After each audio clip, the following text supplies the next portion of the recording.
Welcome to this very special edition of the KJ Masterclass Live, the show which ensures that you profit from your time spent here with experts, either through their industry insights, information, or simply learning from them.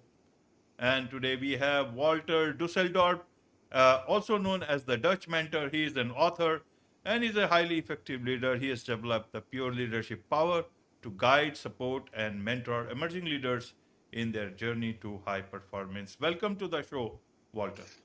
Good morning, AJ. Glad to be here with you and look forward to a great conversation today. You are welcome. Welcome to the show, Walter. Welcome to India in this online form. And I'm sure not just in India, but a lot of people across the globe will benefit from what we are going to talk about. We'll be talking about leadership mastery in 15 minutes. That's what you say. So we'll learn in more than that if needed, but we will learn a lot about leadership. But before that, let's understand a bit about your journey, your background, so that the audience learns a bit more about who they are listening to. Sure. Again, thank you for inviting me to come onto your podcast. And I think you're doing a great service to leaders by putting out good content. I always tell my mentees that we need to start with our why. Why do I do what I do? And I have to take myself back to Holland. When I was about 13, 14 years old, I was riding my bicycle. And I saw a car accident in front of me. An elderly farmer was hit by a car while he was crossing the street. And I was the first person there, and I held him in my arms as he was dying. And at that moment, I felt extremely powerless. And I really wanted to say, listen, I can never be in the same position again. I wanted to be able to help people in their time of need. And out of that, I birthed my journey to become a clinician. And as soon as I finished high school, I came to the United States, and I went into the journey of becoming an EMT and a paramedic, and then became a healthcare administrator. And in my journey, I learned a lot of things. Of course, a lot through trial and error. I made my fair share of mistakes, but I was always supported by the right people, the right coaches and leaders around me that showed me the way. And I learned early on that I really had a passion for leading, but also developing other people, for educating and spreading, the ways of changing habits and behaviors to become highly effective.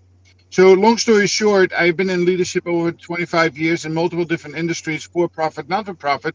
But one thing remained constant is that we can really learn new things, which is difficult for us to do as human beings, if we apply things 15 minutes per day over an extended period of time. And that's where it came out with the slogan, right? Within 15 minutes a day, you too can be the leader you always wanted to be, and the leader that your team needs you to thrive in. Absolutely, leaders that your team needs to, needs you to thrive in. But nowadays, a lot of things are changing, and amidst all those challenges for leaders, for all those people who are doing their work, having a team and all, is that who is a leader? Some people say now it's a technocrat. Is a technocrat? You are making them leaders. It will not work. A leader is someone who can actually lead the team from the front. They are People are talking about heart-centered leadership, servant leadership, and so many things. So, in your understanding, Walter, uh, what is leadership today, and who is a leader today? Especially if we look at it from a business point of view. In our day-to-day life, people will take that initiative if needed. Going on the road. But in business, people have been giving those designations, those roles, those salaries. They need to come up and take. And they cannot say, everyone is a leader. Even a janitor is a leader. That sounds like an excuse to me. What is your sense in terms of leadership? Yeah, so very good question. So I'm going to take it in two ways. You have people who become leaders as entrepreneurs, and they have a great vision, a great idea, and they go out and take all the risk in the world and go develop their innovation, and they need to bring people into the mix itself. Those people who often are very technical and very driven, and just think about the Jeff Bezos or the Elon Musk, and they have a vision and they execute with fierceness around that. And people are inspired by them and are willing to follow them and really understand that it is not about that gentle leadership process that we can see in other industries. So that is one side of that. Now, often they fall short when they have to start expanding their team beyond the first, beyond the first set of leaders, where they need help in order to really be able to run in highly effective companies. And you can see those types of leaders often have great COOs and other executives who take their vision and then operationalize it. But I really want to focus on the other side of the coin, is that 90% of the front line reports to a middle manager today. And I don't care what industry you're in. And most middle managers did not go to business school. They don't have their MBAs. And even if you did have your MBAs, they don't really teach you how to become a highly effective leader in your MBA. So what we see a lot is technical people who did well on the front line get promoted to become supervisors and managers and maybe even directors. But they fall into that valley of despair, meaning that they don't really know what leadership is. And the example that they have in front of them is often not all that great as well. So I'm a big proponent for making sure that people are become situational leaders, meaning that they need to have an understanding that it is not about them, but it is about the people that they lead. And we need to make adjustments to who we lead and how we speak to them. So early on, I'm really laser focused with my clients and the companies around raising self-awareness. And it really starts with myself, right? Understanding who am I? What have I been, what is my cultural background? What are the experiences? What actions have I taken over time? And what are the results from those actions? And then learning about, what are effective attributes? What is it that I need to do on a day-to-day basis to become a highly effective leader? And that's where you start, the change taking place. And again, we don't spend enough time on the middle manager. Our focus tends to be on the C-suite, but yes, they are good for vision and they should inspire and motivate. But the key to success is the middle manager, because they are responsible for the 90% on the front line who do the day-to-day work. Right. So, who are the right people to train these middle managers? Because, as you say, it is difficult also to find the right type of examples around them. Many of these top people are busy either because of work, or either they are looking at, if they are an employee level person, then they look for another company, another opportunity. That is a lot of time taking thing, either in either ways, either to excel personally or even in terms of the work that they have to carry on day to day basis. Yes. So there's a very interesting statistic out there. It came out of a study done a couple of years ago, that 95% of the executive leaders today understand the value of leadership development of their underlings, their subordinates. The problem is that only 5% of those executive leaders take meaningful actions, sustainable, meaningful actions to provide the leadership necessary in order to be able to grow and develop people, talent management, leadership development, continuity planning, succession planning. And that is scary. That's not very good. Often when companies come up short financially, the first thing that goes is cut is leadership development. So my solution, and that's how I think about it, is in the world, and I actually practiced this when I was an executive, and I found the funds to do this: two things. A, we need to come to accept that going to workshops, webinars, and conferences is fun to go there as a networking activity, but it's not a way to sustainably learn anything. Because you go there on Friday, Saturday, by Monday morning, you have forgotten 90% that was said, and the other 10% is gone soon after unless you take meaningful action. So what I suggest is, and look at our athletes who go to the Olympics, they all have coaches and mentors who work with them on a day-to-day, week-to-week, month-to-month basis. It is the 15 minutes per day that you do on a sustainable basis that really allows the person to develop. So I suggest to hire people who have shown the qualities of a servant or a situational type leader, hire them back into the organizations and have them function as coaches and mentors. That's what I do. I go in with COO type executive level experience, and I work with the middle managers, and I show them on a day-to-day, weekly basis on how to become more self-aware, how to develop attributes of a highly effective leader, how to solve problems from root causes, and how to then put that in an operational rhythm that allows you to get the outcomes that you desire. But you do it on a consistent basis every week, a half an hour. You teach them every minute, every day. They do 15 minutes worth of actions in order to develop these new habits and behaviors. So the first thing AJ would need to do is that the leaders need to admit, yes, we need to develop our leaders, but I cannot do it myself. And Right. that is the biggest problem, right? Because they say, yeah, I do it, but then they have one-to-ones. They cancel two or three of them. They do it on a monthly basis. It is not consistent enough to be able to develop anybody. And then they scratch their head on the end of the year. How come 75% of my team underperformed? Well, look in the mirror, right? It is people have to come to the admission that I cannot do it myself. I need to surround myself with the right people who can have focused on the things that matter, and it's consistent coaching and mentorship that allows your team to accelerate as long as you measure your performance on a daily basis. Absolutely, absolutely.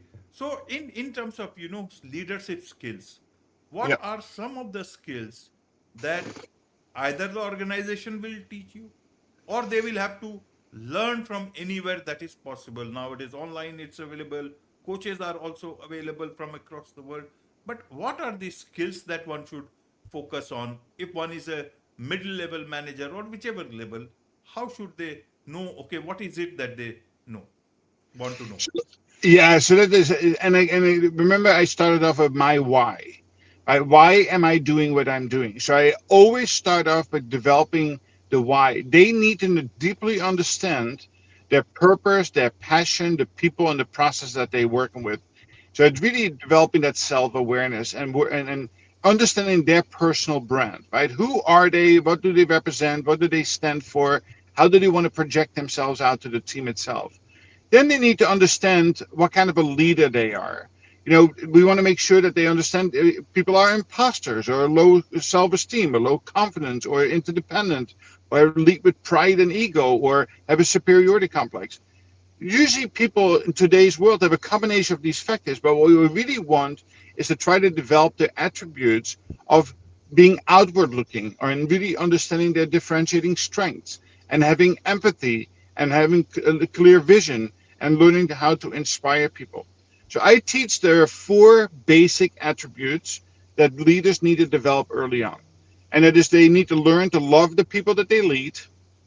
They need to make sure that they lead through context and not control. In other words, explain the why, leading through buy-in and not control. Not three is to develop this winning environment, and four is to make sure that they learn to work with great focus. And there are many people who come up short on those things. But if you learn how to do these things consistently on a daily basis, that 15 minutes a day, that you do these and you actually schedule that out onto a scorecard and you measure your own performance on a daily basis on how well you execute these. You have an accountability once a week with your coach and mentor looking at developing these attributes. You are well on your way. Then couple that with learning how to motivate and inspire and how to build meaningful partnerships with the people in the business. You are well on your way to becoming a highly effective leader.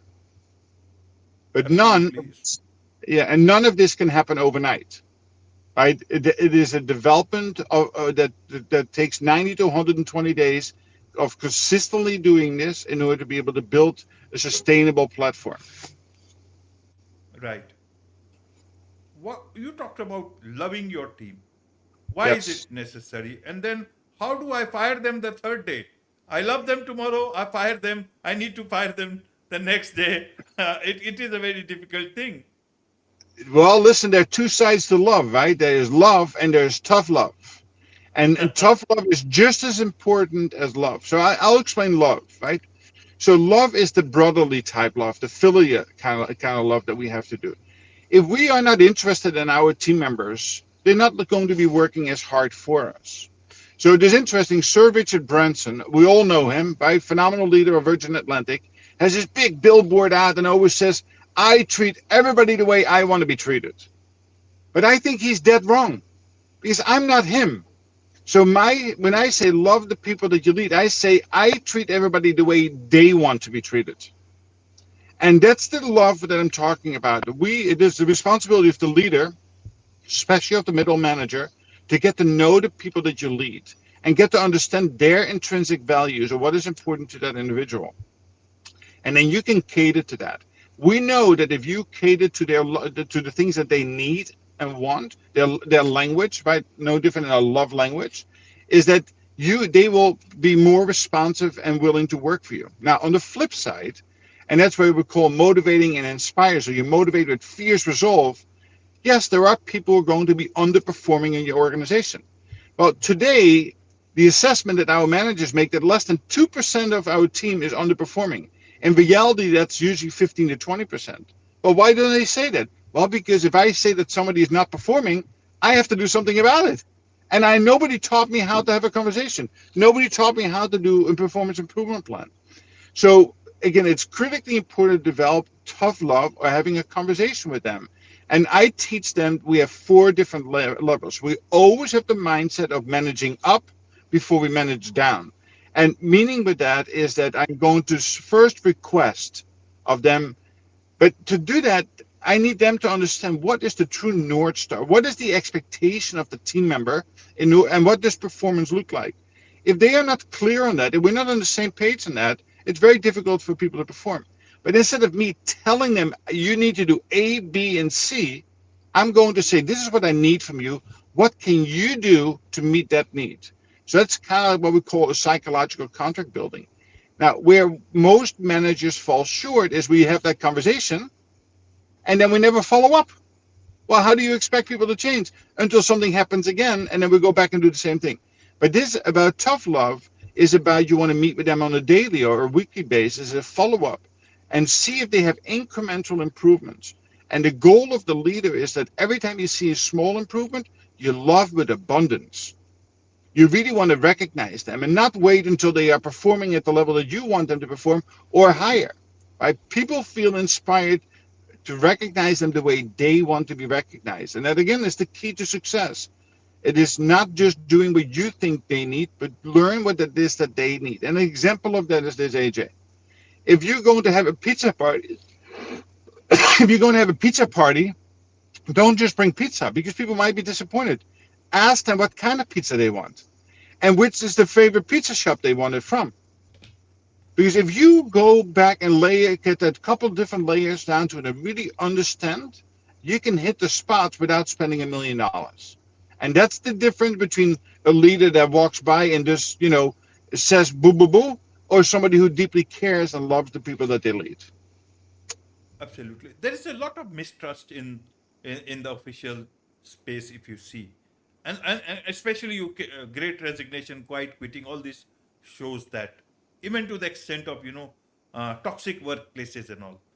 Amidst this, how do you ensure that, that people start trusting you in your office, in your colleagues, your people everywhere? There has been some bad blood that is down there, and it is difficult for people to forget. They think, okay, when the time will come, they will show their true colors. So in this backdrop, how does a leader ensure that he or she is trusted by their colleagues?